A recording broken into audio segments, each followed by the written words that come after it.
저처럼 시댁 식구에게 경기를 일으키는 사람이 또 있을까요?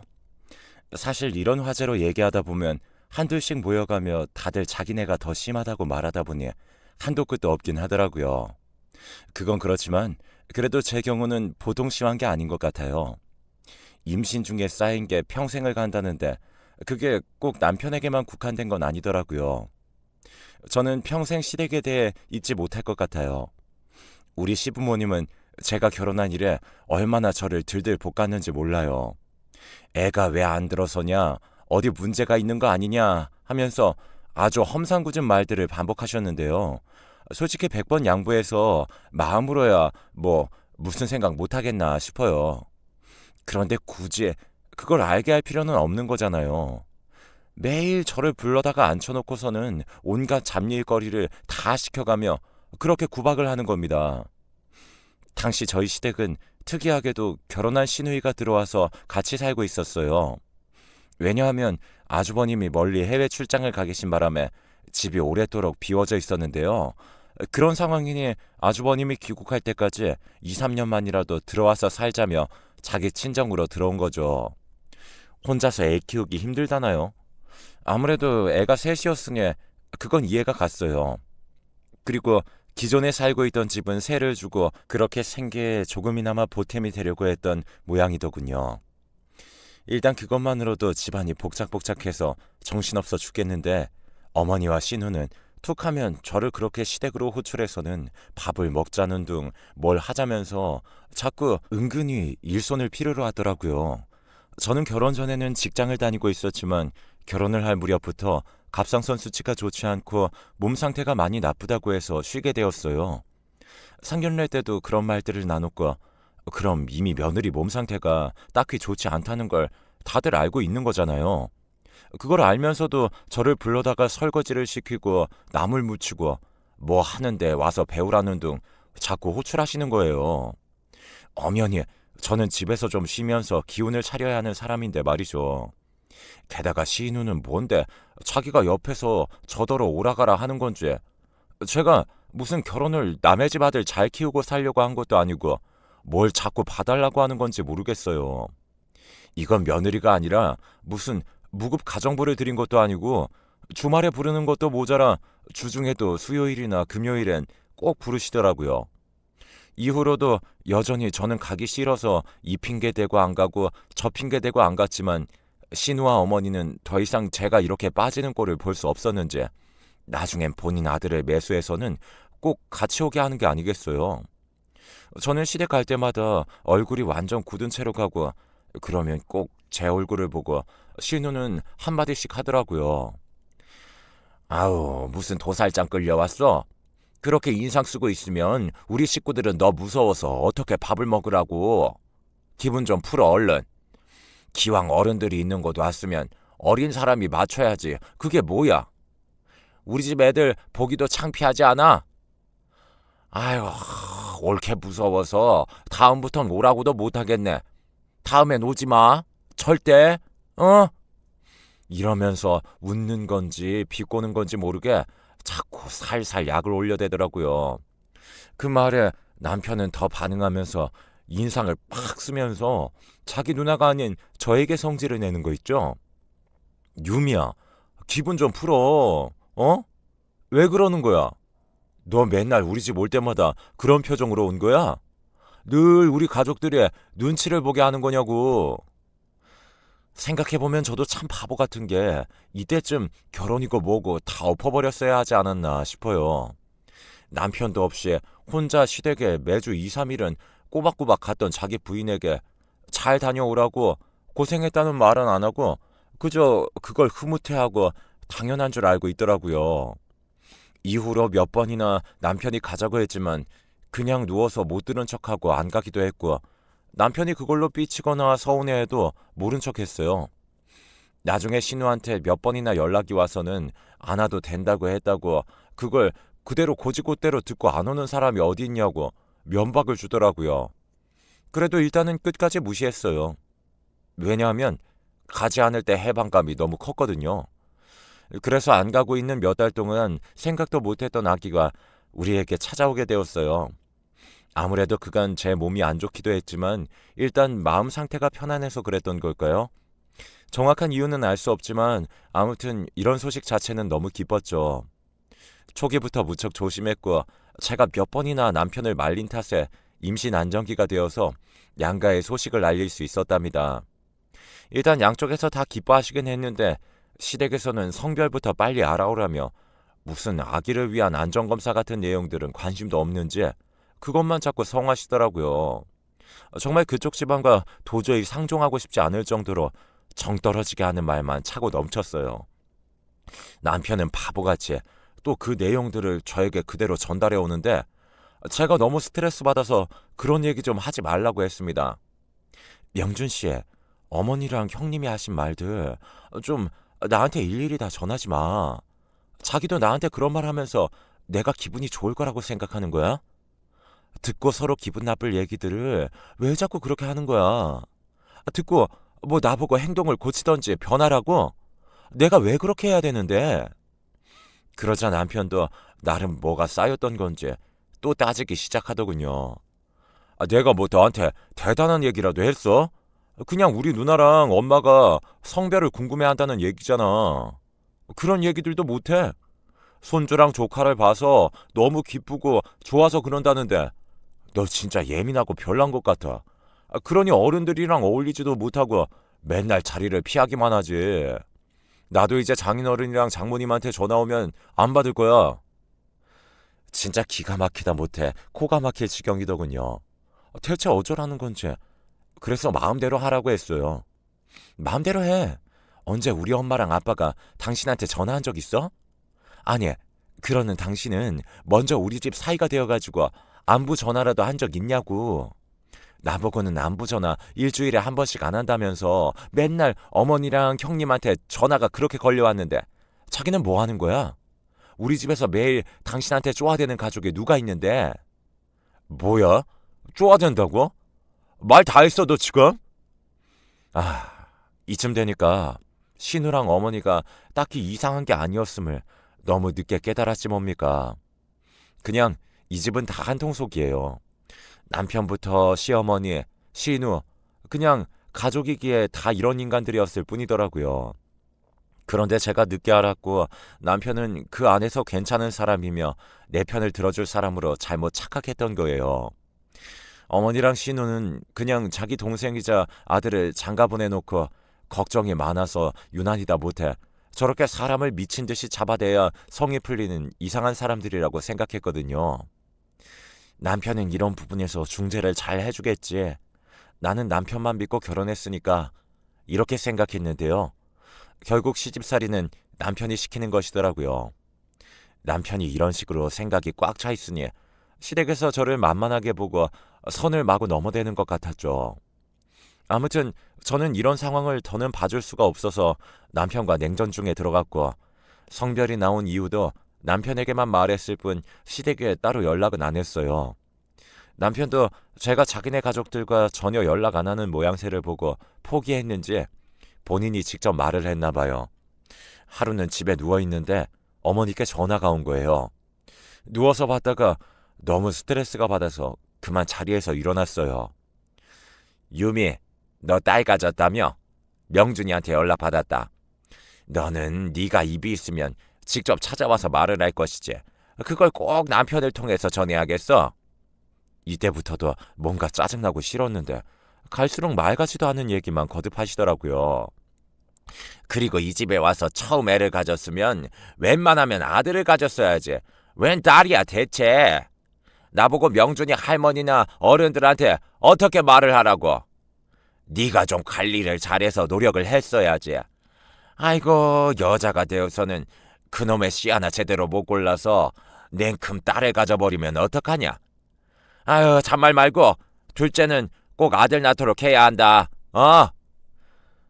진짜 무슨 아기로 협박하는 폭력배도 아니고 조선시대 말기도 이런 식으로 말하는 시어머니가 있었다면 분란이 일어나지 않았을까요? 가뜩이나 불편한 몸 이끌고 힘든 며느리한테 이런 식으로 말을 해야 하는 건지 저는 대답도 제대로 하지 않고 그냥 전화를 끊어버렸어요. 그게 또 마음에 안 들어서는 남편에게 전화해서 얼마나 난리를 치셨는지 남편은 들어오자마자 저한테 씩씩거리면서 엄마 전화를 대답도 않고 끊었냐며 할 말 많아 죽겠는데 제가 전화를 안 받는다며 머리끝까지 화가 나셨다고 합니다. 그러면서 저 때문에 너무 스트레스 받아서 화병 나서 알아 누우셨다며 빨리 사과를 드리러 찾아가 보라고 하는데 이때부터 저는 정말 남편이 인간처럼 느껴지지 않았어요. 어떻게 뱃속에 자기 자식을 임신하고 있는 부인한테 곧 죽어도 자기 엄마와 누나가 우선이 되어서는 저런 말들을 해댈 수 있는 걸까요? 저는 억울하고 화가 나서 눈물을 끄끄거리며 참으면서도 절대로 무슨 일이 있어도 전화를 다시 걸지 않았어요. 그냥 남편 하나만 무시하고 안 보면 그만이더라고요. 시간이 갈수록 냉전이 길어지고 임산부인 저 혼자 산부인과를 다니는 날들이 많았고 자기도 주제에 앞바랍시고 애 크는 건 또 궁금했는지 슬 숙이고 들어오더라고요. 저는 일단 챙겨줄 건 챙겨주고 남편 입에서 어머니와 누나 얘기하며 챙기라는 말이 나온다면 그냥 무시하고 말았어요. 듣지도 않고 자리에서 일어나 버리고 곧장 안방으로 향해 문을 잠가버렸습니다. 그런 게 또 화가 났던 건지 남편은 그새 또 자기 엄마한테 말한 것 같았고 어느 날은 글쎄 우리 엄마한테 전화가 왔지 뭐예요. 유미야, 너 시댁이랑 뭔 일 있니? 그런 일이 있었으면 엄마한테 말하지 그랬어. 무슨 일이라니? 엄마가 하시는 말씀을 듣고 저는 화를 좀처럼 다스릴 수가 없어서 감당이 안 되더군요. 듣기로는 어머니가 우리 엄마한테 전화를 해서 그렇게 제 험담을 하셨다는 거예요. 며느리가 되어서 시댁도 잘 안 오려고 하고 임신하고 걱정돼서 몇 마디 좀 했더니 그걸로 뾰루퉁해져서는 우리 아들한테도 집에서 어지간히 잡고 사는 것 같다며 사돈이 어찌 그리 교육하셨냐면서 되려 따졌다는 거예요. 저는 너무 어이가 없어서 그간 있었던 일들을 엉엉 울며 엄마에게 말을 했고 엄마는 한참 숨죽이고 들으시더니 다시 말씀하시더라고요. 됐어. 유미야, 너 잘못 없어. 넌 그냥 하던 대로 해. 그리고 박서방도 참 실망이네. 엄마도 생각이 많다. 일단 너는 그냥 아무것도 신경 쓰지 마. 한편으론 엄마한테 이렇게 마음 쓰이게 한 것 자체도 너무 속상하고 우리 집을 얼마나 우습게 봤으면 지들이 한 짓은 생각도 안 하고 대뜸 사돈한테 전화해서 따질 수가 있나 싶더라고요. 이때 저는 잠깐 속으로 이혼을 생각했으나 뱃속의 아기를 이제 성별까지 알았고 시댁이 없으면 엄청 큰 문제는 없이 그럭저럭 지내는 편이라 다시 눈을 질끈 감고 있기로 했어요. 그런데 시간이 좀 지나서 결국 저는 결정을 내리지 않으면 안 되는 일을 겪어 말하지 뭐예요. 상황이 이렇게 가고 있으니 진짜 이 집안도 남편도 답이 없는 것 같더라고요. 이유인즉슨 바로 제 출산을 앞두고 일어난 일 때문입니다. 저는 조리원이며 이것저것 필요한 것들을 진작부터 준비해 두었고 수술로 낳을 예정이었기 때문에 많은 것들을 알아보고 있었어요. 수술 때 아이를 낳고 입원해 있는 동안은 아무래도 남편의 도움보다는 엄마의 도움이 더 필요할 것 같아서 엄마께 얘기를 해두었고요. 그렇게 만반의 준비를 해두었는데 어째 짐을 싸고 준비를 하는 저를 보면서 남편의 표정이 영 어색한 거예요. 제가 오전 중에 수술이라고 말을 했고 나와 엄마를 데려다주고 나면 당장 옆에선 할 일이 없으니 이것저것 잘 챙겨서 있으라는 말을 했는데요. 대답이 시원치 않고 자꾸 제 눈치를 보길래 답답해서 왜 그러냐고 했어요. 남편은 이때다 싶었는지 겨우 말을 꺼냈는데 그 말을 듣고 저는 진짜 이 인간이 내 남편인지 뭔지 온갖 분노가 안쪽에서 올라오더라고요. 저기 그게 왜 이렇게 뜸을 들여? 빨리 말해. 무슨 일이야? 왜 자꾸 대답을 흐지부지하게 해? 그게 저 아, 그날 말이야. 일이 있어. 이때부터 피가 거꾸로 솟을 것 같더군요. 아니, 제가 자기 아이를 출산하는 날인데 무슨 일이 있다는 거예요? 남편의 회사는 스트레스를 많이 주는 걸로 유명하긴 하지만 보통 부인이 출산하는 날까지 잡아두지는 않으니까요. 뭐냐고 물어봤는데 남편이 눈을 꽉 감고서 잽싸게 답을 하지 뭐예요. 저는 그 말을 듣고 안 그래도 심한 빈혈이 더 휘청이게 와서 숨을 몇 번이나 내쉬었어요. 그게 사실 2달 전부터 예약해둔 건데 누나랑 애들이랑 엄마랑 제주도 여행을 잡아놨거든. 너도 알다시피 지금 매형도 없고 운전할 사람이 없어서 내가 갈 것 같아. 저는 한 템포 쉬었다가 소리도 못 지르고 그냥 마냥 어두운 소리로 천천히 말했어요. 지금 미친 거 아니냐고. 부인 출산 날에 시댁 가족여행 가서 운전이나 하고 있는 남편이 어디 있느냐고. 그렇게 말이에요. 그랬는데도 남편은 도저히 빠져나올 수 없는 상황이라는 걸 계속 저한테 설득하는데, 정말 이제 제가 그때 돌아버리지 않고 맨정신에 들은 것만으로도 스스로를 칭찬해주고 싶을 정도예요. 엄마도 건강도 많이 안 좋으시고 이제 언제 또 이렇게 여행을 해보냈냐고 하시더라고. 사실 너랑도 같이 가려고 했는데 네가 몇 달 전부터 가족 모임에도 자꾸 안 나왔고, 우리도 2달 전에 미리 예약해둔 건데, 진짜 이렇게 당일날 수술 날짜가 겹칠지 진짜 몰랐어. 이제 와서 미루는 건 우리도 넉넉치 않은 형편에 다 예약해놔서 취소하기도 돈이 너무 많이 나올 것 같고, 애들도 너무 기대하고 있거든. 가서 무릎 안 좋은 엄마나 아이 셋 챙기는 누나가 운전할 수도 없고 내가 해야 하는 게 맞는데, 그래서 말을 못했어. 이번만 좀 이해해주면 안 될까?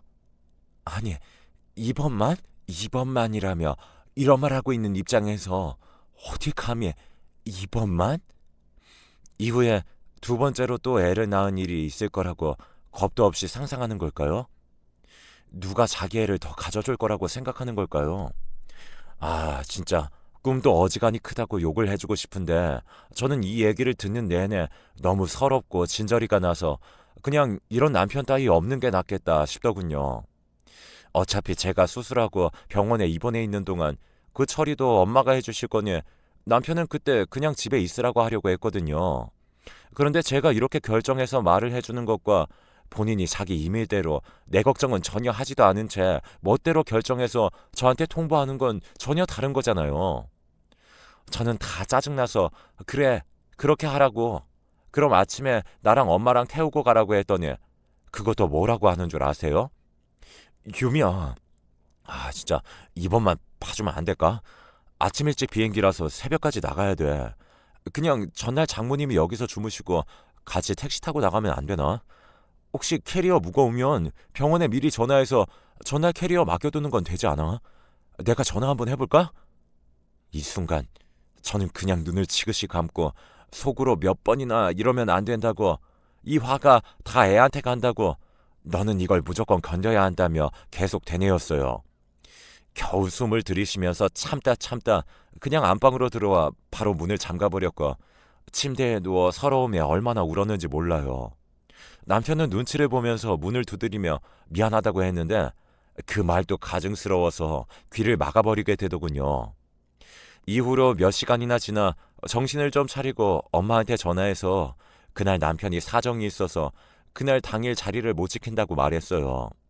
엄마는 너무 황당해 하시면서 애 낳는데 아빠가 어디가 있는 거냐고 어이없어 하시더라고요. 괜히 엄마에게까지 근심을 끼치고 싶지 않아 더는 얘기하지 않았고, 저는 그렇게 얼마 지나지 않아 당일날 새벽까지 나가는 남편을 보며 한숨을 푹 쉬어가며 엄마와 함께 병원으로 향했어요. 그리고 무사히 예쁜 딸을 얻었고요.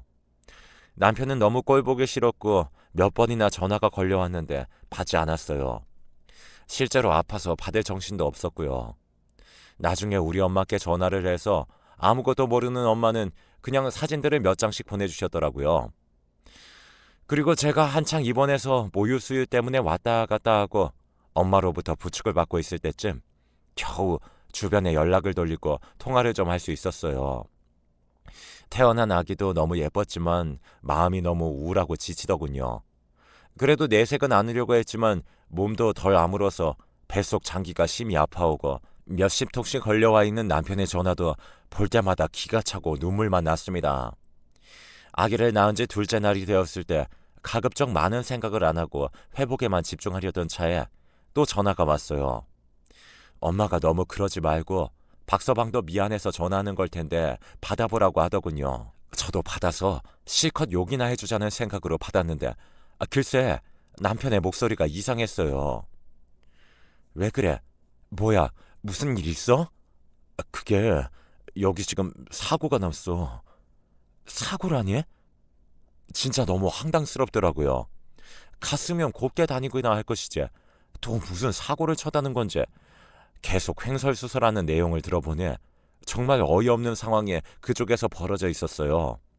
렌트카를 빌려 어딘가로 이동하던 중 교통사고가 크게 나버렸고 그 사고로 인해 남편과 신우 조카들도 적지 않은 부상을 입었지만 어머니가 아주 심하게 다치셔서 그만 두 다리가 부러지게 된 거예요. 가뜩이나 무릎 약하고 안 좋다고 매일 앓던 소리를 하셨던 분이 사고로 인해 정말 말도 안 되는 상황에 처하게 된 거죠. 그나마 남편과 조카들은 덜한 편이었는데 신우도 통원 치료가 꽤나 필요한 부상을 입고 힘들어한다는 내용이었어요. 올라오는데 시간이 좀 걸린다는데 진짜 너무 갑갑해서 한숨만 푹푹 쉬게 되더군요. 와중에 옆에서 이 통화 내용을 다 들으신 엄마는 그제서야 왜 이 자리에 본인 사이가 없는 건지 진실을 알게 되셨고 분노로 좀처럼 몸을 추스르지 못하게 되었어요. 엄마는 욕을 하면서 어떻게 그럴 수가 있냐고 자기 새끼 낳는 순간에 지네 엄마랑 누나랑 놀러가서 저렇게 사고를 당한 거냐고 아주 난리를 치셨어요. 이런 모습을 보고 있으니 머리가 어지러워 죽겠는데 어쨌든 어머니도 보통 다치신 게 아니니 상황이 정말 위급하긴 하겠구나 싶더군요. 일단은 자리 잡힐 때까지 두고 보기로 했고 며칠이 지나 다들 서울로 올라왔어요.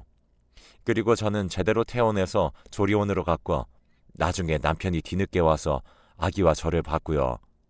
진짜 이때 남편 행색도 어찌나 한심하던지 자기도 자기가 죽을 죄를 진 건 알긴 아는 건지 눈도 잘 못 맞추더라고요. 아무튼 그런 상황에 있던 중에 저는 조리를 그럭저럭 하면서 다시 집으로 돌아오게 되었고 남들은 아기가 집에 오면 그 순간부터 힘들어서 그렇게 울고 못 잔다는데 우리 딸은 비교적 잘 자고 저를 힘들게 하지 않더라고요. 그렇게 며칠을 아기에게 안정적인 상황을 만들어주면서 상태를 보고 있는데 이때 어머니에게 전화가 왔어요. 아무래도 그렇게 다쳤다고 한 이유로 꼴 보기 싫어 죽겠지만 아무튼 큰 사고를 겪으셨다고 했는데 통화를 한 번도 안 해보긴 그렇더라고요. 그래서 그냥 일단 받았는데 내용은 정말 저를 기겁하다 못해 기절시키기 충분한 내용이었어요. 그리고 저는 그렇게 몇 번이나 머릿속으로 스치듯 지나갔던 이혼이라는 생각을 실현하기 위해 요즘 준비하고 있고요. 아이고, 너는 시애미가 이렇게 반불구가 되어버렸는데 연락도 안 해보고 하나밖에 없는 며느리가 그 모양으로 그래서 쓰겠냐? 아, 어머니, 죄송해요. 저도 애기 낳고 몸 추스르느라. 아, 됐고. 그 뭐냐. 내가 지금 이 모양이 돼서 움직이질 못해. 니네 신우도 아주 그냥 보통 크게 다친 게 아니야. 애들도 못 돌보고 있고 이거 뭐 간병인이라도 써야 할 판이다. 그러니까 네가 애기 안고 여기로 넘어와서 조카들도 좀 같이 챙겨서 먹이고 여기 와서 신우도 좀 간호하면서 나도 좀 챙겨주고 해야겠다. 아, 그 간병인이 솔직히 그게 다 돈이 얼마니? 다 낭비지 뭐냐? 가족이 있는데 뭘 다른 데 사람 구해서 돈을 써? 그니까 당장 잔말 말고 내일부터 와. 아휴, 오늘도 다들 죽겠다고 아우성인데 그냥 내일부터 오라고 하는 거야. 어? 아유, 얼른 대답해. 어이가 없더군요. 가족이요? 가족이 있는데 무슨 간병인을 쓰냐고요? 그럼 가족인 며느리가 그렇게 생사를 걸고 자식을 낳고 있는 동안 가족이라는 사람들은 어디가 있었나요? 다리가 부러지고 허리가 부러진 게 제 탓인가요? 저도 수술하고 몸이 다 아물지 않아서 최대한 누워있기만 하고 있고 애기도 제대로 못 안아보고 있고 먹이는 거, 기저귀 채우는 거 다 저희 친정엄마가 하고 있는 현실인데 뭐라고요? 저는 이때 정말 토하듯 울음을 쏟아내면서 전화기를 집어던졌고 놀라서 들어온 친정엄마에게 모든 사실을 다 말해버렸어요. 사정을 다 들으신 엄마는 표정이 점점 굳으시더니 이런 집에 너를 그냥 둘 수 없다고 하시더군요. 게다가 제가 알기로는 남편도 이 사실에 동의를 안 할 리가 없다고 했어요. 지금 당장 애 낳고 누워있는 자기 부인보다 다리가 부러져서 몸을 못 쓰고 있는 엄마가 안쓰러워 죽겠는 사람이니까요. 한참을 고민하고 아빠와도 얘기를 나눈 끝에 저는 친정에 들어와 있고 남편에게는 이혼 서류를 보내놓은 후 어떤 연락도 받지 않고 있어요. 어찌 보면 제가 극단적으로 반응하는 것처럼 보일 수 있을지 몰라도 이 집은 평생 이런 식으로 굴러가겠다 싶더군요. 그러면 방법은 하나밖에 없어요. 거기 맞춰 살던지 싫으면 같이 안 사는 수밖에요. 귀여운 제 딸과 제 몸 하나 건사하기도 힘들어 죽겠는데 애 낳는 날 나만 빼놓고 지들끼리 탱자탱자 제주도에 놀러가서 그런 대형 사고를 겪고는 그 뒤처리를 저보고 하라고요? 죽어도 그렇게 못 살아요. 아주 그냥 셋이서 재미가 붙었는지 제 이혼 서류를 받고선 남편과 신우, 어머니까지 셋이 아주 시간이 많은지 돌아가면서 저한테 전화를 하고 협박식에 문자까지 보내고 계속해서 징징 울어대네요. 너무 징하고 진저리가 나서 이 집과의 모든 인연을 다 뿌리 뽑아버리고 싶습니다.